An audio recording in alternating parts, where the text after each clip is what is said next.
Top 10 actors. Powerful directors absolutely hated. What if I told you that one of Hollywood's most beloved directors once said he'd rather retire than work with a certain actor ever again? Or that another legendary filmmaker physically threw someone off their set and banned them from the studio lot? These aren't rumors.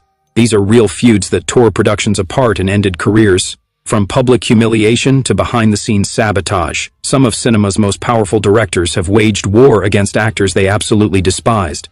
And the stories behind these conflicts? They're darker than any script Hollywood has ever written. Number 1 on this list destroyed more than just a working relationship. It shattered a life. Let's begin. In Hollywood, directors are kings. They control the vision, the budget, the final cut, and most importantly, who gets to be part of their world. But what happens when that power turns personal? When creative differences become personal vendettas? When artistic collaboration becomes psychological warfare? What you're about to discover are 10 documented cases where powerful directors didn't just dislike an actor, they actively hated them. Some feuds led to public denouncements. Others resulted in career destruction. And a few left permanent scars that time could never heal. These aren't tabloid scandals. These are verified conflicts that changed the course of film history, and some of these details have been kept quiet for decades, until now. So settle in, because we're about to pull back the curtain on Hollywood's most bitter director-actor wars. 10th, William Friedkin versus Linda Blair. Let's kick things off with a name that still sends chills down spines. William Friedkin, the uncompromising director of The Exorcist. You'd assume Friedkin would have nothing but respect for Linda Blair, the 12-year-old actress who delivered one of horror's most iconic performances. But the reality was far from grateful. During production, Friedkin subjected Blair to grueling physical demands that resulted in actual injuries. He allowed her back to be hurt during a violent bed scene and showed little concern for her well-being. Decades later, Blair revealed the lasting trauma from that experience, describing the set as a place of genuine fear and pain. But here's what really reveals Friedkin's attitude. In countless interviews over the years, he rarely acknowledged Blair's contribution to the film's success. He attributed the movie's impact to special effects, religious themes, and his own directorial choices. Blair was treated as little more than a prop. The two never worked together again, and Friedkin never publicly apologized for the way he treated a child actor who trusted him completely. That's not just professional distance. That's calculated dismissal. At least Friedkin's disdain was mostly silent. But our next director made his hatred front-page news. 9th, Tony Kaye versus Edward Norton. Tony Kaye should have become a household name after directing American History X. Instead, he became known as the man who went to war with Edward Norton. The conflict began during post-production. Norton, notorious for his hands-on approach to filmmaking, wanted significant changes to Kaye's cut. He felt the film needed more character development and emotional depth. Kaye wanted something raw, more visceral, more punk rock. The studio sided with Norton. They gave him control of the final edit. Kaye's response was legendary in all the wrong ways. He didn't just complain privately, he took out full-page advertisements in Hollywood trade publications attacking Norton. He compared him to a fascist. He demanded his director credit be changed to Humpty Dumpty. He even showed up to meetings with a priest and a rabbi, claiming he needed spiritual counsel to deal with Norton's alleged tyranny. The film became a critical success, which only intensified Kaye's bitterness. He later admitted the feud effectively blacklisted him from major studio work. To this day, Kaye refuses to say Norton's name in interviews, referring to him only as that actor. The hatred runs that deep, but public feuds can be repaired with time. What happens when a director's hatred turns into systematic abuse? Keep watching. 8th, Otto Preminger versus Jean Seberg. Otto Preminger was known as a tyrant, but his treatment of Jean Seberg went beyond typical director intensity. Preminger discovered Seberg through a highly publicized talent search and cast her as the lead in St. Joan when she was just 17. It seemed like a dream opportunity. It became her nightmare. From day one, Preminger berated Seberg publicly. He mocked her Midwestern accent in front of the crew. He forced her to perform the climactic burning scene repeatedly, even after she sustained injuries. Witnesses described him as sadistic, seeming to enjoy breaking down this young woman emotionally. When the film flopped, Preminger didn't take responsibility. He blamed Seberg entirely, calling her untalented and unprofessional in the press. The damage to her confidence was devastating. Though Seberg went on to find success in French New Wave cinema, those close to her believed Preminger's abuse contributed to her lifelong struggles with depression and anxiety. Her tragic death in 1979 was ruled a probable suicide. Preminger never expressed remorse. In his autobiography, he dismissed Seberg in just a few paragraphs, showing the same cold indifference he displayed on set. From psychological torment to physical violence, our next entry shows what happens when hatred explodes on camera. 7th, David O. Russell versus George Clooney. David O. Russell has a reputation. He's temperamental, volatile, and demanding. But during Three Kings, that reputation nearly ended his career. Russell's treatment of extras and crew members during the Iraq War film was brutal. He screamed at people until they cried. He threw equipment. He created an atmosphere of constant fear. George Clooney, serving as both star and producer, repeatedly confronted Russell about his behavior. He demanded Russell treat people with basic human decency. Russell saw this as interference. Clooney saw it as moral obligation. The tension exploded. According to multiple witnesses, the two men got into a physical altercation on set.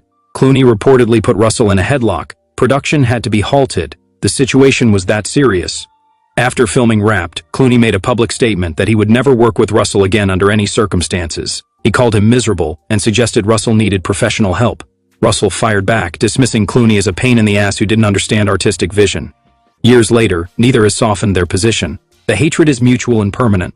But what if a director's hatred wasn't loud and chaotic, but cold, methodical, and career-destroying? That's coming next. 6th, Alfred Hitchcock versus Tippi Hedren. Alfred Hitchcock, the master of suspense, harbored a dark obsession with his leading lady, Tippi Hedren. Hitchcock discovered Hedren in a commercial and cast her in The Birds, transforming her into a star overnight. But his interest in her went beyond professional. He became romantically obsessed, making increasingly inappropriate advances. When Hedren firmly rejected him, Hitchcock's admiration turned to hatred, and because he controlled her contract with ironclad exclusivity clauses, he had the power to punish her.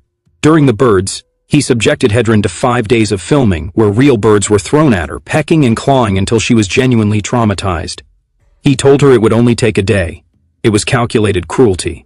After their second film, Marnie, when Hedren continued refusing his advances, Hitchcock exercised the ultimate revenge. He simply refused to release her from her contract or loan her to other studios. He shelved her career entirely. She couldn't work for anyone, and she couldn't work for him. For years, Hitchcock's iron grip kept Hedren in professional limbo. By the time she was free, Hollywood had moved on. Hedren didn't speak publicly about his abuse until decades after his death, partly out of fear that no one would believe her over the beloved master of suspense. He destroyed her career because she wouldn't submit to him. And he never showed an ounce of regret. From silent sabotage to publicly acknowledged warfare, our next relationship was built entirely on mutual hatred. 5th, Werner Herzog versus Klaus Kinski. Werner Herzog and Klaus Kinski created 5 films together. They also genuinely despised each other. Kinski was unpredictable, violent, and megalomaniacal. During the filming of Aguirre, The Wrath of God in the Amazon jungle, he threw tantrums that lasted for hours. He threatened to abandon the production and hike back to civilization. Herzog's response?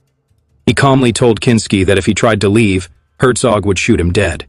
He had a rifle, and he meant it. This wasn't creative tension. This was real danger. During Fitzcarraldo, Kinski's behavior became so abusive that local indigenous people offered to kill him for Herzog. Herzog declined, but he later admitted he considered it. The question everyone asks is, why did they keep working together? Herzog's answer was chilling. Because Kinski's madness, his genuine instability, was the only way to achieve the vision Herzog wanted on screen.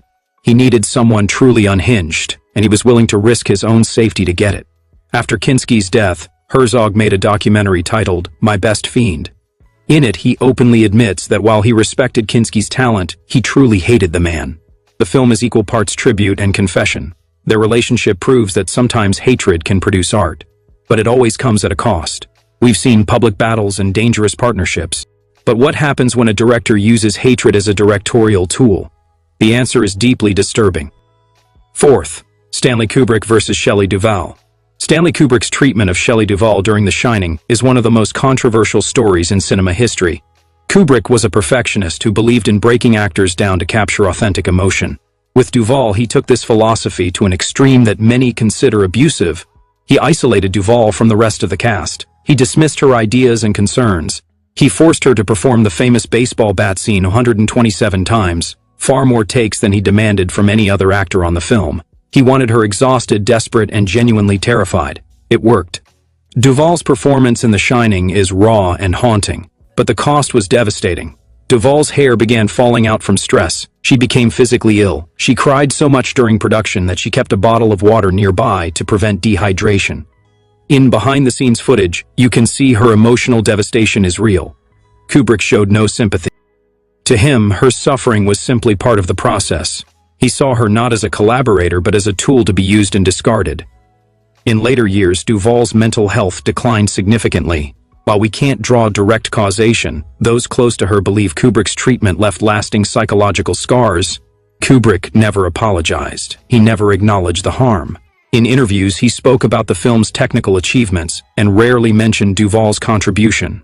Some call it method direction, others call it torture. From psychological warfare to public humiliation, our next director didn't even try to hide his contempt.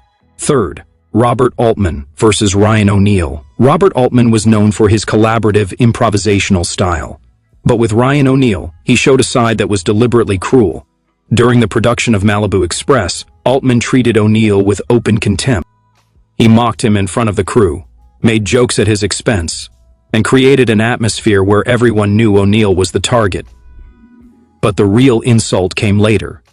When asked why he cast O'Neal, Altman gave an answer that shocked Hollywood. He said he specifically chose O'Neal because he wanted someone untalented and wooden for the role. Let that sink in. He didn't cast O'Neal despite perceived limitations. He cast him because of them, specifically to mock him. This wasn't artistic justification. It was public humiliation disguised as creative choice. O'Neal later revealed that working with Altman was one of the most demoralizing experiences of his career. He felt used, degraded, and professionally violated. Altman never apologized. In fact, he seemed proud of his honesty, as if cruelty somehow made him more authentic as an artist. The two never worked together again, and O'Neal carried the emotional weight of that experience for years. We're almost at number one, but first, a modern conflict that ended with something rare in Hollywood, an actual apology. Second, Steven Spielberg versus Julia Roberts. This entry might surprise you. Steven Spielberg and Julia Roberts are both Hollywood royalty, known for professionalism and charm. But during Hook, something went terribly wrong. Roberts was going through a difficult period in her personal life. She was dealing with a broken engagement and emotional turmoil. Spielberg, under enormous pressure to deliver a blockbuster, grew frustrated with delays and what he perceived as unprofessional behavior. The tension between them became palpable. Crew members reported that Spielberg referred to Roberts as Tinkerhell behind her back, a cruel play on her character Tinkerbell.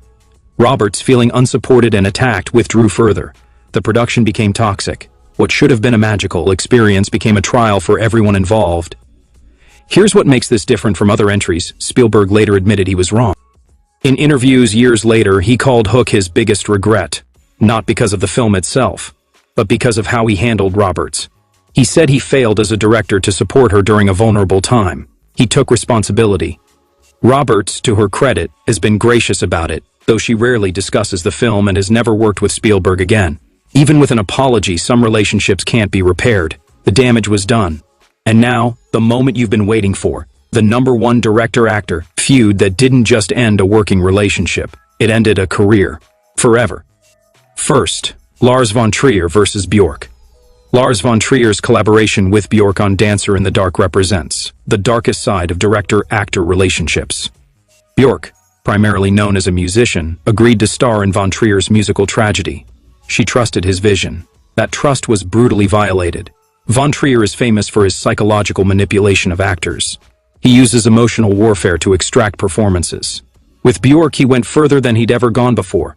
Bjork has stated publicly that working with von Trier was the worst experience of her entire life. She described the set as emotionally abusive. She accused von Trier of deliberately creating chaos, gaslighting her about scenes and decisions, and engaging in behavior she described as not acceptable. The details of what specifically happened remain partially private out of Bjork's desire to move forward, but the impact is undeniable.